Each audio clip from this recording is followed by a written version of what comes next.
ভাইয়া থাকতে পারে, এটা আসলে এই মুহূর্তে আমরা তো অভিযানটা চলমান। তো আমরা যখন আসলে সবাইকে পাবো তখন হয়তো আরো সূত্রগুলো এক করে আমরা একটা ক্লিয়ার তথ্য দিতে পারবো।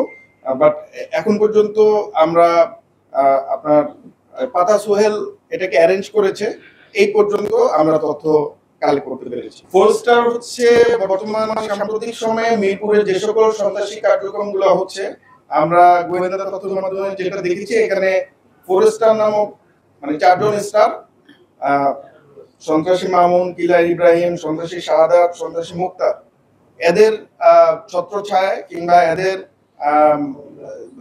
মানে এদের নির্দেশে মিরপুরের বিভিন্ন এলাকায় বিভিন্ন সময় যে সকল অরাজকতা বা সন্ত্রাসী কার্যক্রমগুলো করা হয়, তাদের একটা মদত রয়েছে বলে আমরা জানতে পেরেছি। দেখেছি 3 জনের মধ্যে একজনকে জনতা তখন তাৎক্ষণিকভাবে ধরে থানায় হস্তান্তর করে। বাকি যে এই 2 জন আছে আমরা তাদের বিরুদ্ধে অভিযান অব্যাহত আছে, হয়তো আমরা পেয়ে যাব। আমি এই মুহূর্তে নাম বলছি না, বাট আমরা চেষ্টা অব্যাহত আছে। হচ্ছে আপনার পাতা সোহেল।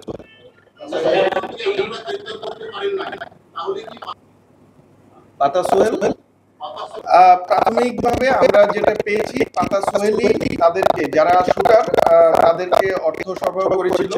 বাট পাতা সোহেল আসলে কোন জায়গা থেকে অর্থ পেয়েছে বা কাকে নির্দেশ দিয়েছে এটা এখন আমরা ক্লিয়ার না, এই ব্যাপারে আবার তদন্ত করতে। মোটিভটা আমাদের কাছে প্রাথমিকভাবে যেটা মনে হয়েছে যে এখানে দুইটা জিনিস কাজ করেছে। একটা হচ্ছে মিরপুর এলাকা কেন্দ্রিক যে আধিপত্য বিস্তার, সেটা চাঁদাবাজি, মাদক এবং অন্যান্য যে সকল সন্ত্রাসী কার্যক্রম আছে সেটা একটা ব্যাপার। আর দ্বিতীয় হচ্ছে রাজনৈতিক মনোবল। আপনার যেই নিহত গোলাম কিবরিয়া, তিনি যেহেতু একজন সদস্য সচিব ছিলেন এবং বর্তমানে মিরপুর ওই এলাকার রাজনীতিতে তিনি বেশ সক্রিয় ছিলেন।